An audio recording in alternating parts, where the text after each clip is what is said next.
interpreting paragraphs, interpreting words, and building differential equations from readings. So a jogger runs on a straight track. The jogger's position is given by P of t. So P of t is just like P. That's just a function. Okay? And the position is kind of synonymous with f of x. So you can look at this almost like a y value, an output y value. And t is measured in the minutes. Is kind of like your input x value, aka f of x, or f, if you will. Okay. During the first minute of the run, the jogger's acceleration is proportional. So the acceleration is should be proportional to the square root. So it's proportional to the square root of the time since the start of the run. Already we can knock out which two? Just from what we read, which ones can we knock out?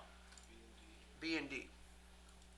Because we're looking for this square root of the time, which are here and here.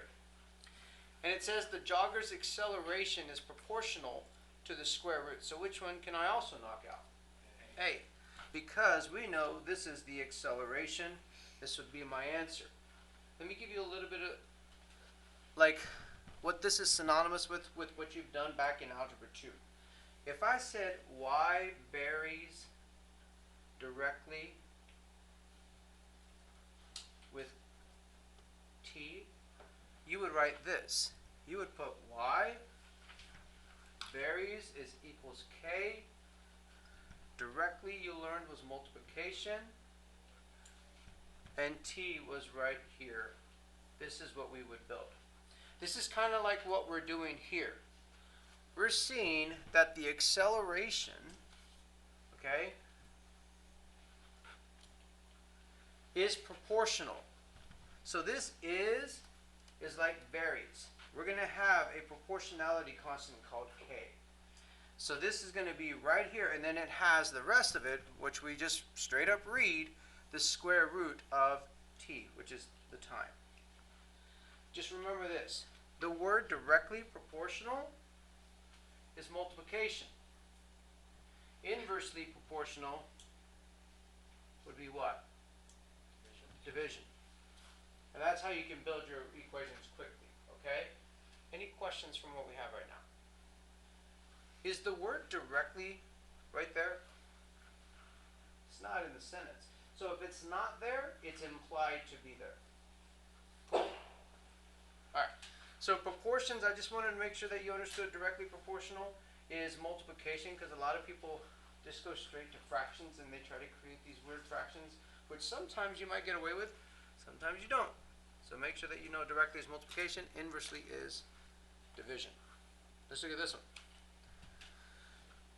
So the rate at which a quantity m of a certain radioactive substance decays, okay, so is, here's your equals, so here are my is's, if you will, proportional to the amount of the substance present at any given time. Right now, which one looks like that we can knock out immediately? Which two can we knock out from what we've read? We can knock out A and C. Why do you say A and C? Because t squared, okay? I would say I could also knock out C and D. Why?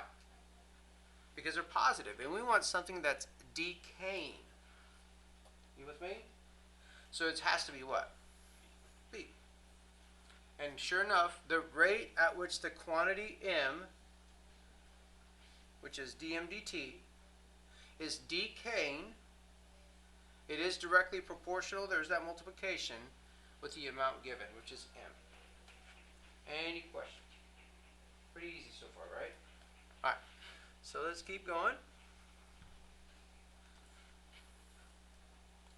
Let's look at this one. It says the weight of a population of yeast is given by the differentiable function W, which again, W is just W of t, bless you, is measured in grams and t is measured in hours. So the weight of the yeast population increases with respect to T at a rate that is directly proportional. So we know multiplication is the setup to the weight. Okay? So directly proportional to the weight, that means we're going to be multiplying with what? W. So these are out. I'm looking for this multiplication here. Y'all see that? We good? All right. So then it says at time T is 10 hours, the weight of yeast that is 200 grams is increasing at a rate of 5 grams per hour. Where could I put this 200? For W, since it is the weight. So 200 times W, or 200 times 1/40th would give you what? The rate of 5. So this 5 would belong there. Do y'all see it? How the 5 is the rate, 1/40 is that proportionality constant, and sure enough, it's increasing, but very, very slowly as it goes, because it's 1/40th of the weight. Are we good? Still easy, yes? Well, could you solve it like using T, but then like converting it or something? Solve it using T, I'm not understanding. Or like basically the dt, like switch to the other side and like integrate it. So. Oh, from like your homework? Yeah. You're saying, so his intuition. It would be more complicated, but it's. It would. Okay, yeah. So, but I want you to be able to see the context clues of how to create this quickly just from the words, okay? Because that's your goal, is to create this equation from the words, because you won't be given this as multiple choice. You have to create it, then you do with what you guys learned last class, do the separation of variables, solve the initial conditions, and go from there. You see what I'm saying? All right. So yes, this would be what? dt is over here with the 1/40th. Then you would have the dw over w, right? We integrate both sides. We have, what's here, guys? If I were to solve this out, this is your homework that you've already been exposed to. Natural log. Yep, natural log. Nice. Of w of t, or you could just write w right now, right? And what's on the right side? T over 40, right? So t over 40 plus c. You with me? And yes, this is absolute value. So that if you did the whole e base, this is a lot of your homework, this right here would change to e to the t over 40 times e to the c, which is just a bigger c, e t to the 40, or to the t over 40, and this just becomes w, which then you can plug in your 10 here for time, you can plug in your 200 here, and they kind of solve backwards and whatnot. Yeah. Cool. Alright, so let's keep going. Come on. This one's different. Now we're going to, on that second list, that second thing on that list that we started with, is verify or determine whether the function right here is a solution or answer to the given differential equation. Guys, a differential equation is an equation that has the position function and any one of its derivatives all in the same equation. So a differential equation has the position f of x function in the equation as also with one of its derivatives. It could have the fifth derivative, it could have the first derivative, and so on and so forth. Your goal is to find whether this answer is true or false, whether it works. Okay? How could we start? What should we do? Add x, y. Say again? Add x, y. Okay, so here's what we're going to do. So to see if it's an answer, all we have to do is just plug in the pieces and see if they give us what the equation said it should give us. So let me show you. Y is x squared. So we're going to plug that right here. So x x squared times y prime minus x times y, does it in fact equal x cubed? Well, we know that y is x squared. What's y prime? 2x. 2x. So 2x cubed minus x cubed, what would I get? X X cubed. cubed. Does that equal the x cubed that the differential equation said I should get? Yeah. Yes. So that means this works. It's a solution. It's an answer to this differential equation. Easy stuff, right? That's just kind of basic algebra 2 stuff. Any questions? Okay, so let's keep going. This next part, they get a little bit more involved, guys. They get a little bit more involved when it comes to their algebra involved. So we're going to verify that the equation given, which is y equals, is it an answer? Is this an answer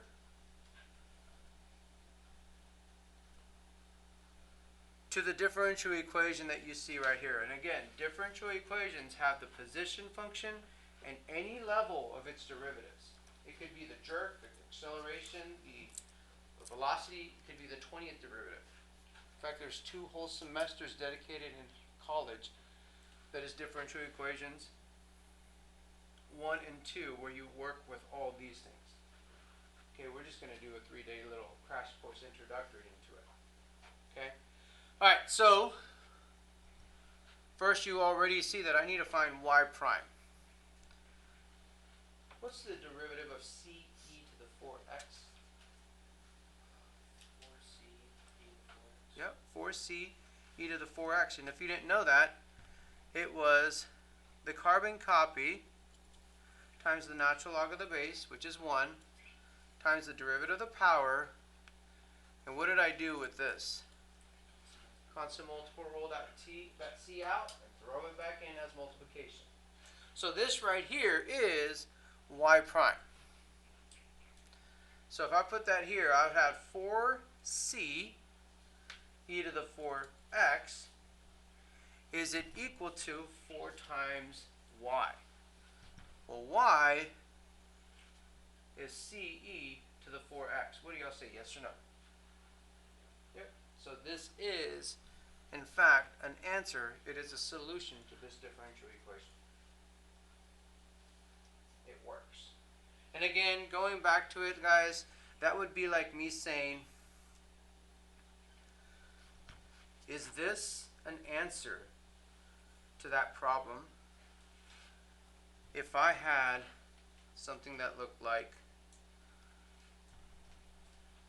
that? Yes or no?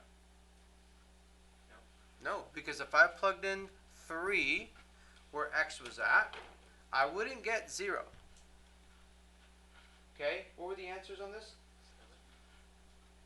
No, what would the answers be for these? Oh, root 2 is the thing. Positive and negative root 2.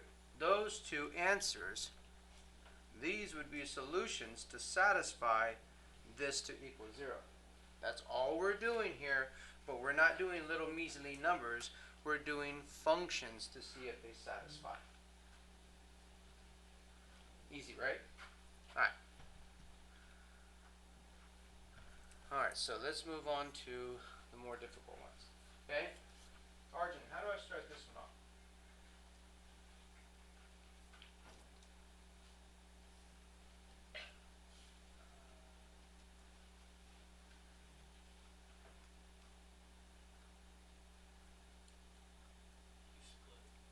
Split what?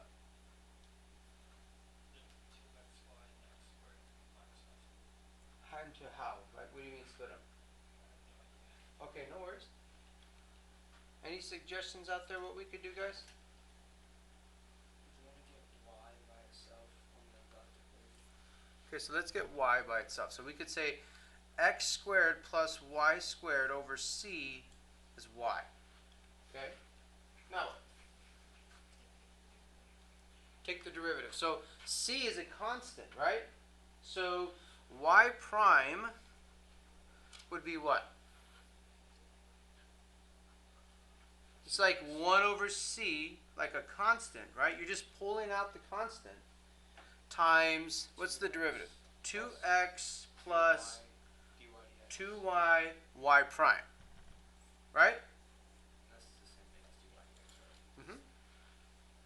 Are we good? So now that we have the derivative, what could we do from here? Negative y prime equals y prime. Like, well, there's y prime on both sides. So what I could do is I could, from here, plug in all of this as y prime, and I could put it here, or I could put it here, and put it there. And then I could look at all of this as y, and I could plug it here. You see what I'm saying? Just to see if kind of like if everything were to stack and satisfy out. Or I could do even more algebraic manipulation as far as how am I going to do this so that I don't have to worry about so much, what's it called? Substitution. Okay, so let's look at this. What we could have done is also from here kind of implicitly just said 2x plus 2y y prime is equal to cy prime. 2y minus c with this GCF of y prime pulled out equals a negative 2x. We could have done that as well. You see what I'm doing? And then at the very end, kind of move stuff around and get that y prime was equal to that all divided, negative 2x divided by 2y minus c. Okay? So there's many ways that you could verify this, guys. It depends on how you're simplifying and how you're solving out.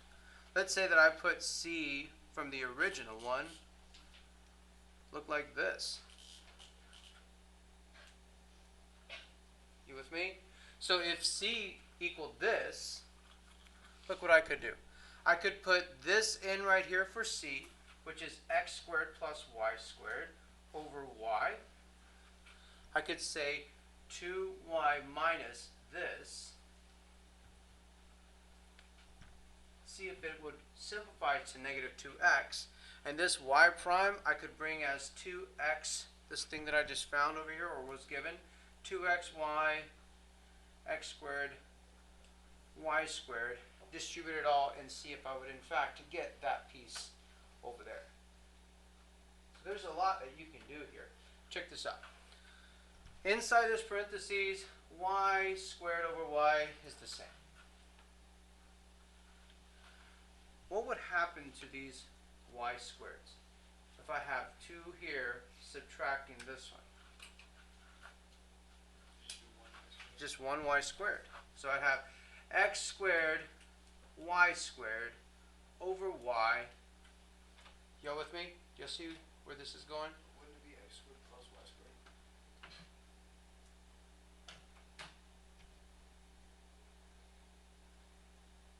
Hold up real quick. Let me distribute this because I don't want to confuse. So I have negative x, negative y. So I have a negative x squared plus 1y squared over y. And it's multiplying with 2xy, x squared minus y squared. Do y'all agree right now that we're here trying to make sure that that is all equal to negative 2x? These y's cancel. It's a little weird, but right here, what could I GCF out to make it look like this? Negative 1. If I pulled out a negative 1, it would have that going on, so that this now could cancel, and I would have a negative 2x left over. Just a lot of algebra. A lot of algebra. Okay? Alright, so let's move on. Let's look at this one. Jordy, what would you do?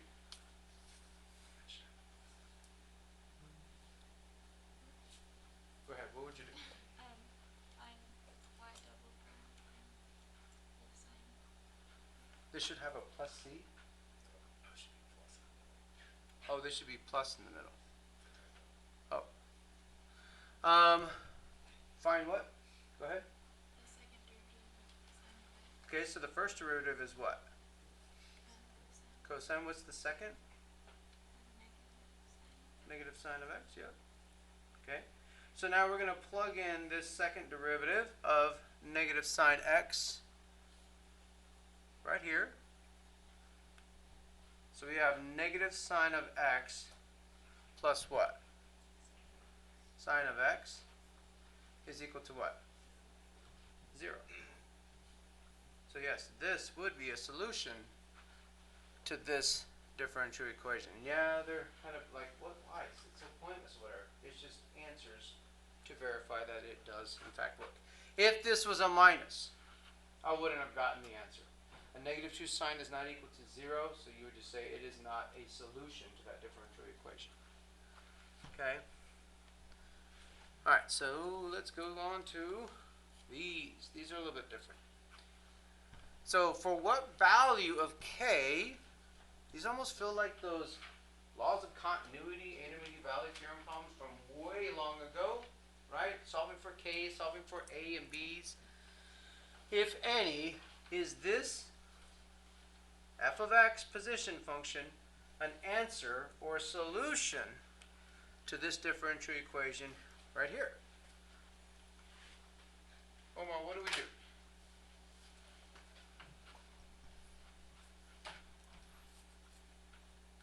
Guess we try deriving. We need y prime for sure, Yeah. because we Try to get to y double. got to get to y double prime right there. Yeah, so real quick, Omar, what's the derivative? 2. Yep. Nice. 2x. Nice. Keep going. Minus 3k e to the negative 3x. Nice speed. All right. Let's go with Rovik. What is the second derivative? It's going to be 4 e to the x. To the 4 e to the 2x. to the 2x. Yep. Keep going. So mine, it's going to be plus 9. Yep. Plus 9. So it's a carbon copy times the natural log of the base, which is just 1, times the derivative of the power, which is negative 3. And that's what Rovik is coming up with. This negative 3 derivative of the power will multiply with that constant multiple rule of negative 3 to become a positive 9. And yes, that k is just constant multiple ruled in. Okay? Alright, Taylor, what do we do from here now that we have both derivatives? Just plug in the value, right? So the first one is 4y, and y was up here, so e to the 2x plus k e to the negative 3x. And then we're going to subtract y double prime, which is all of this right here. Okay, so subtracting 4e to the 2x plus 9k e to the negative 3x. And we're going to try to see, is this equal to this thing right here, 10e to the negative 3x. So we have 4, negative 4. Those zero out. Then we have 4k e to the negative 3x. A negative and a positive 9 is going to be a what?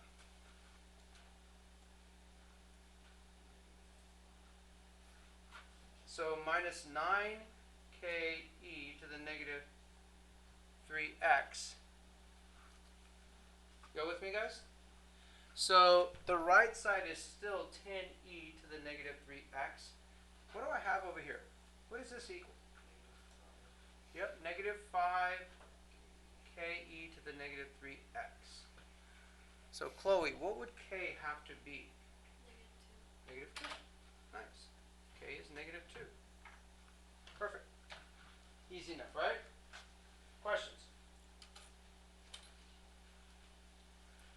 Okay, here we go. Let's move on. Let's keep going. Maybe. All right, there we go. For what value of we already solved it. This was just a multiple choice of it. Let's go for this one.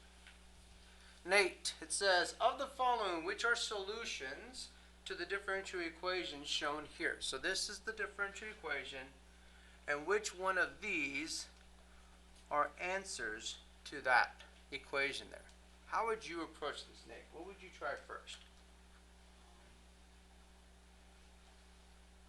I guess I would derive, derive all of them. Derive all of them all the way to the second derivative? Yeah. Okay. Because of sake of time on a test, I would say try to do a little bit of a different approach than derive all of them, right? Which one could we probably start with? Maybe just 2 or 3, right? One of those. Only because if it's 2 or 3, we know immediately that it's not that. Oh yeah. Yeah. So kind of like look at your answer, scan them a little bit, and see how less can I work? How efficient can I be? Okay? So let's try the second one. Okay, so Nate, what is y prime for this guy, Nate? 6e to the 2x. Nice. What's y double prime? 12e to the 2x. Yeah. Okay, so let's look at seeing if it satisfies this condition. So y double prime, we know where that's going to go. So I'll highlight it real quick. This is going to go here. This y prime is going to go here. This y function over here is going to go there. And we want to see, does it verify to equal 0? Okay? So 12e to the 2y minus 6y prime is 36e to the 2x.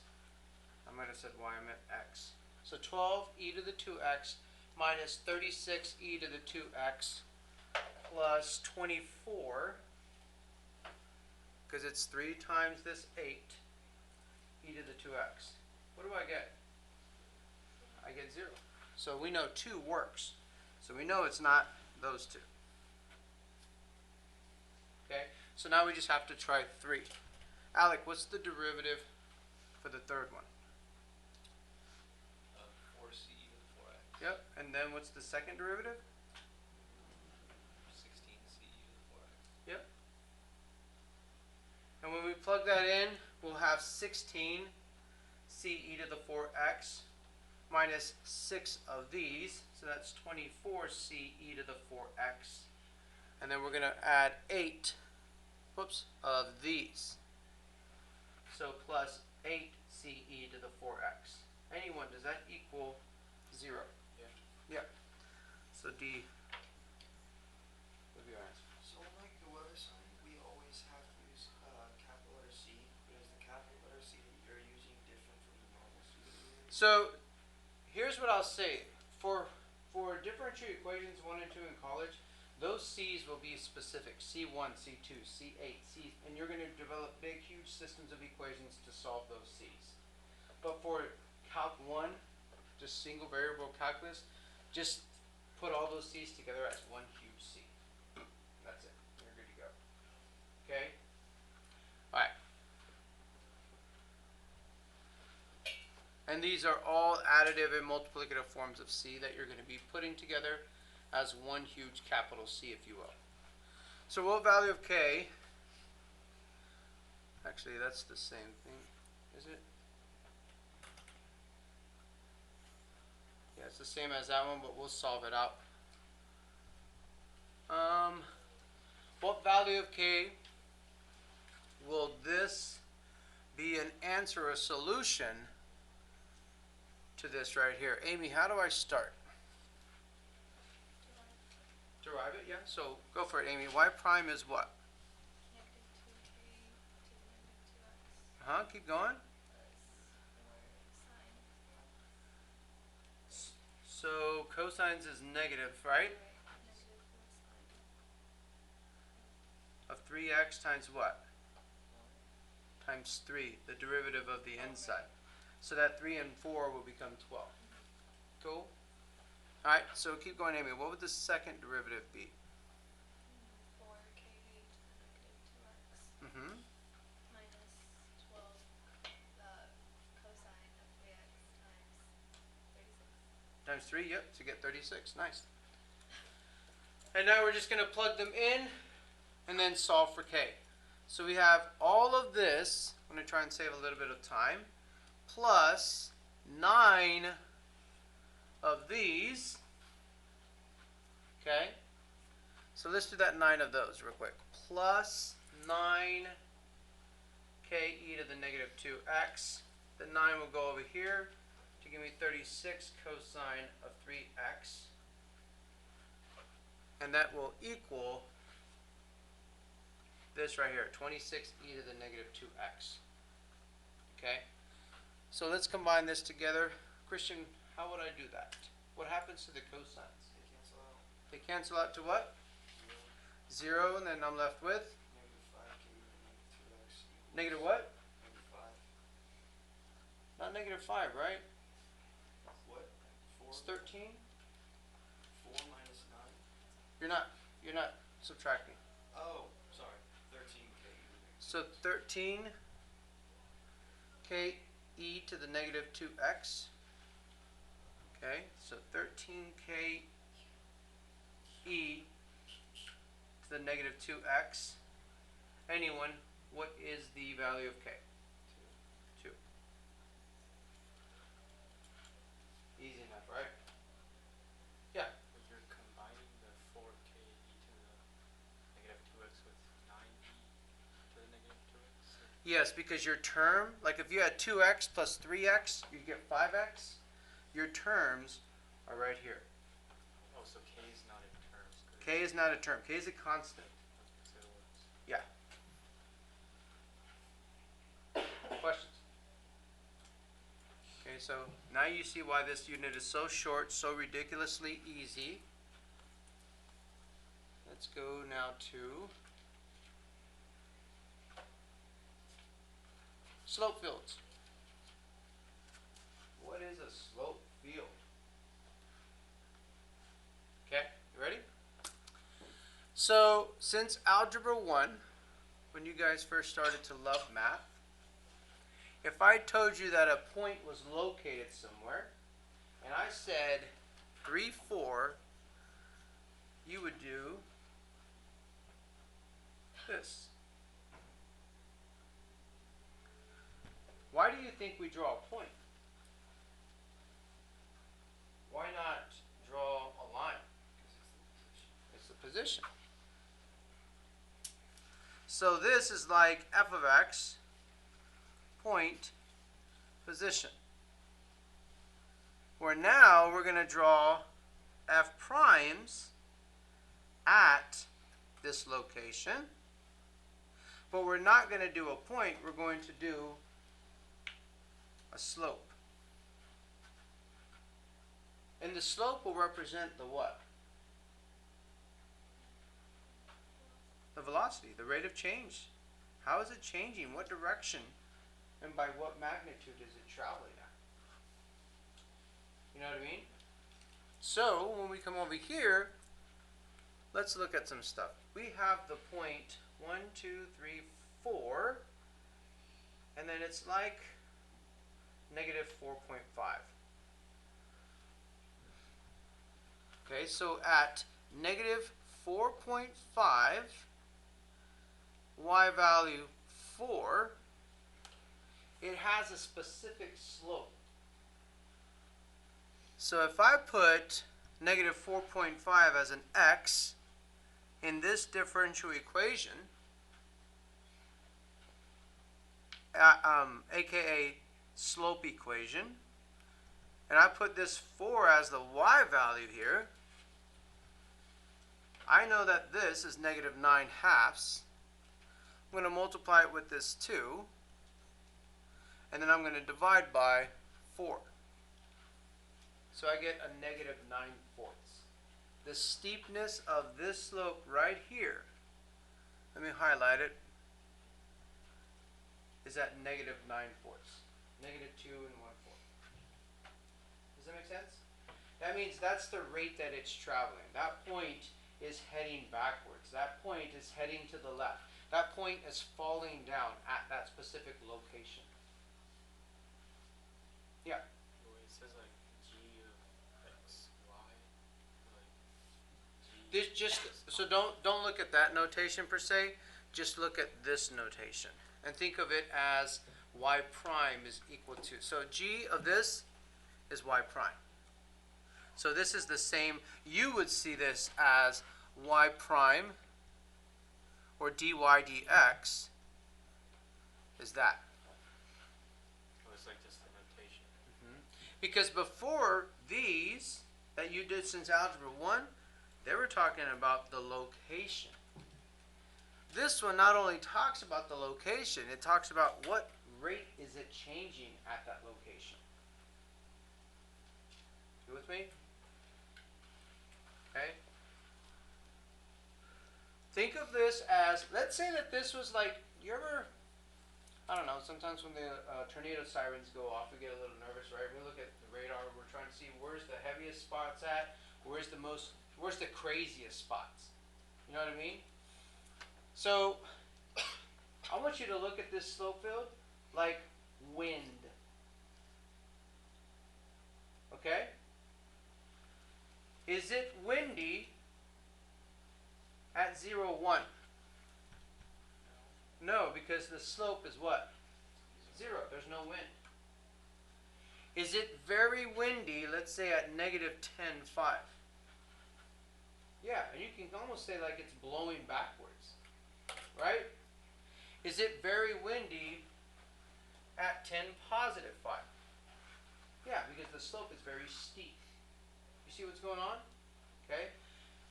So, the solutions to these differential equations are, where would the function lie if you were to draw the function? The function is the answer. You with me? Could I draw a function that looks something like this, perhaps? Look at this. We know that these are small little slopes, aka small little tangents, and tangents hit the graph at one point. So it's almost like going through a minefield and seeing there could exist a tangent here, a tangent here, a tangent here, a tangent here, a tangent here, a tangent here, and so on and so forth. Do you see where I'm going with this? So this could be a solution to this differential equation field, this slope field. But so could this. Right? Something like that. How would we know what's the solution? What would we need to be able to know which one's our solution? You need like a point. I need a point. Initial condition. Nice. I need an initial condition. This right here, you've done it since Algebra 1. If I said, hey guys, I have a possible answer for you, here it is. This is that.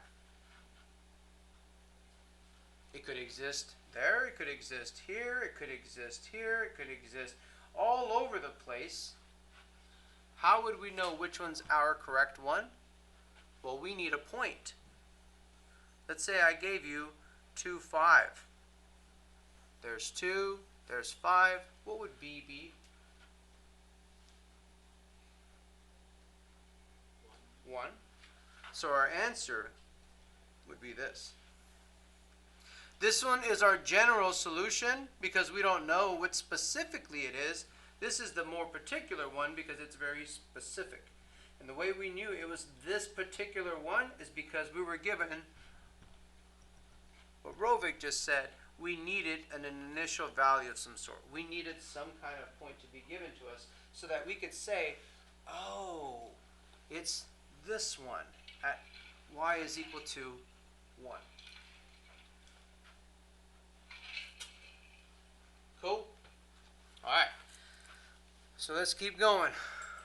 Let's go now to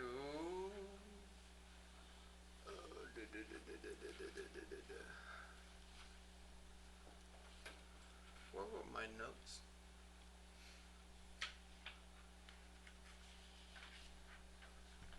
Did I just? No. Oh, here we go. All right. So let's draw a slope field. You'll be asked to do this on the test, on the AP exam that is, and we got to do it fairly quickly.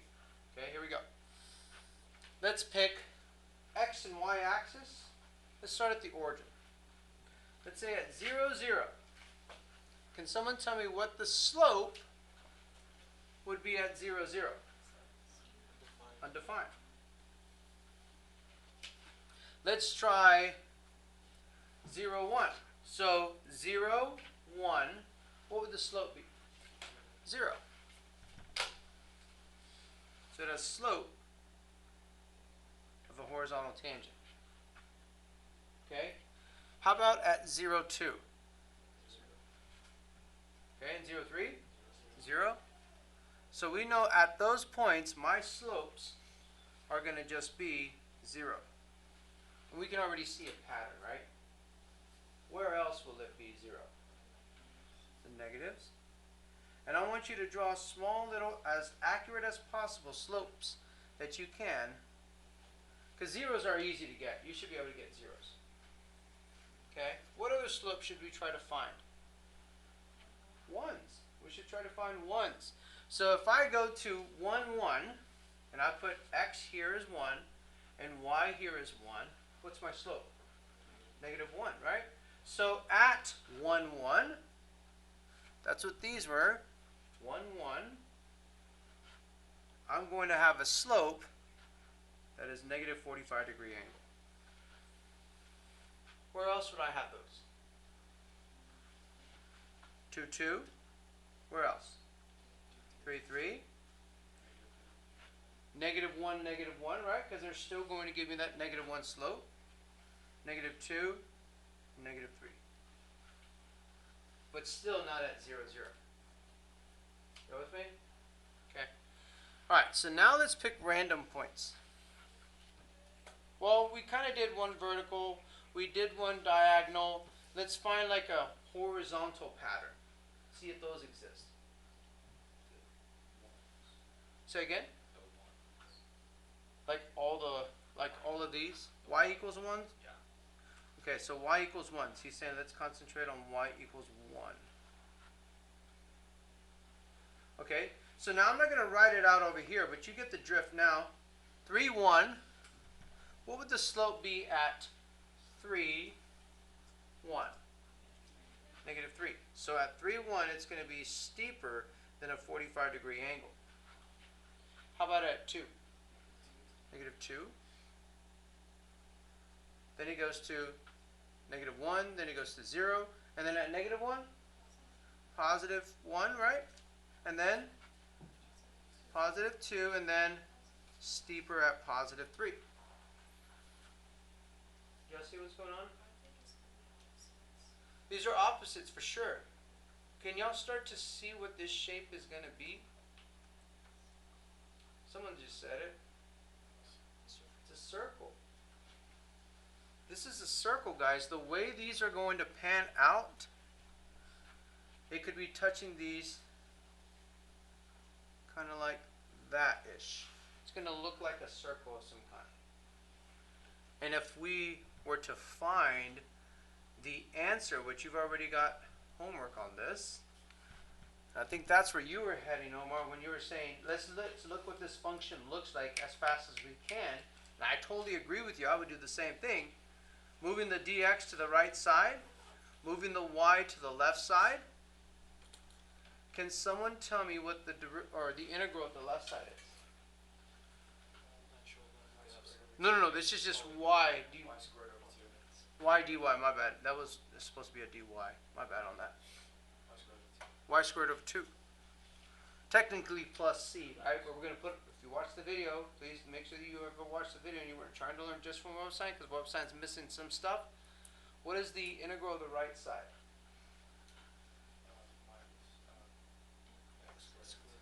over 2 plus c. So all the c's are on the right side, right? Now if I multiply both sides by 2, wouldn't I get y squared on the left side if I'm multiplying everything by 2? So now that you see where the separation of variables integrals is at, if I were to multiply everything by 2, both sides, what I do to one side I could do to the other. What would this 2c end up becoming? Just c. Just make it more capital, if you will, okay? It's still c. So I have y squared equals negative x squared plus c, and sure enough, when I move this over, you see the equation of the circle. Because c is r squared, a constant. Cool? Yes? Wait, so you don't have to complete it? Or like do slopes on each one? No, okay, so yeah, creating a slope field without technology, the slope fields that you guys will have, if I'm not mistaken, at most will be like 9 points on the AP exam. Like 9 of these points. Okay, I see it, yeah, there's a lot here, right? Is it gonna tell us the So points? 1, 2, yeah, 1, 2, 3, 1, 2, 3, something like that. That's all the points that you're going to have to show for a slope field. And they just want to make sure that you understand how to draw a slope field. Okay? Like, how can you know the slope, like when it's 3 or like 2? So you're guesstimating. So the ones that I'm wanting you to do are 0 is easy to know. A positive 1 is at a 45-degree angle. A negative 1, right? And then an undefined, which we didn't draw. That was my bad. That was my bad. The undefined, we need to draw as a vertical. You with me? Vertical undefined slopes need to be drawn as vertical lines. Yeah? When you were on the Desmos thing, it didn't look like anything was drawn. Was that just because of the Yeah. y-axis lines? Cool? Because it's still undefined as a slope. It could be a point, but still undefined as a slope. Okay? So just keep that in mind. Let's go to... And again, we would need a point to figure out. Wouldn't we need a point? We would need a point on that last slide to see how big is that circle. Was the radius 2? Was the radius 5? You know what I mean? But we need a point to be able to do that. So things you should know. Might answer your question. To draw a slope field, draw a portion of the slope field. Sketch a particular solution on the slope field. Given an initial condition, we need a point. Pick out a slope field from a given equation, or pick out an equation from a given slope field. Let's look at this one. So I have a point at 0, 1, and I have another point at 0, negative 1. Consider the differential equation.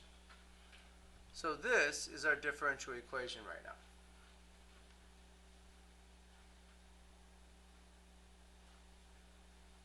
The slope field for the differential equation is shown below. Sketch the solution curve that passes through this point, and sketch the solution curve that passes through this point. So it's 2 different curves? 2 different curves. Who wants to give this a shot? You're being recorded, but it's okay. It's no worries. I mean, we'll fix it if you get it wrong, but I think you can get it. Who wants to try and attempt the solution curve that goes through the 0, 1?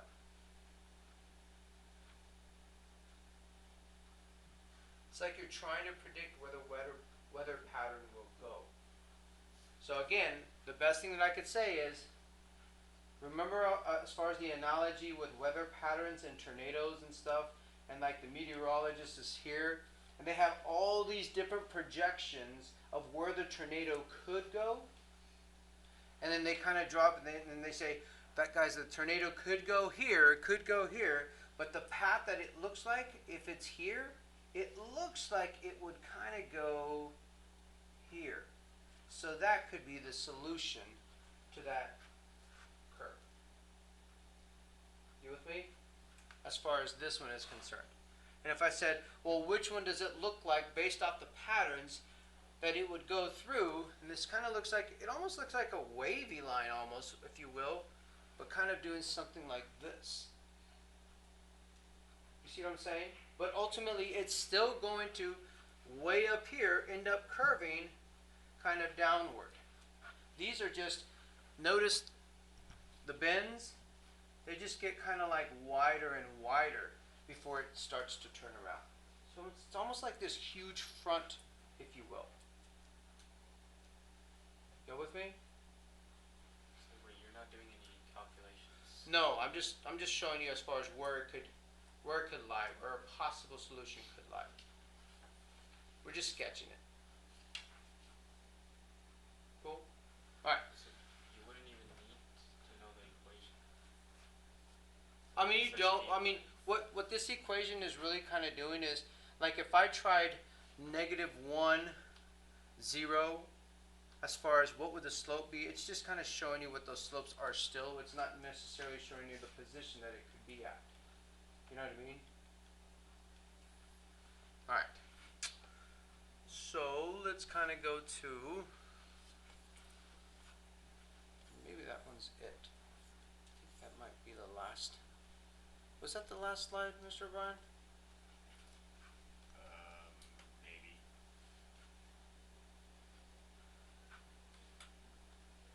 Let's try that again. I think it might have been.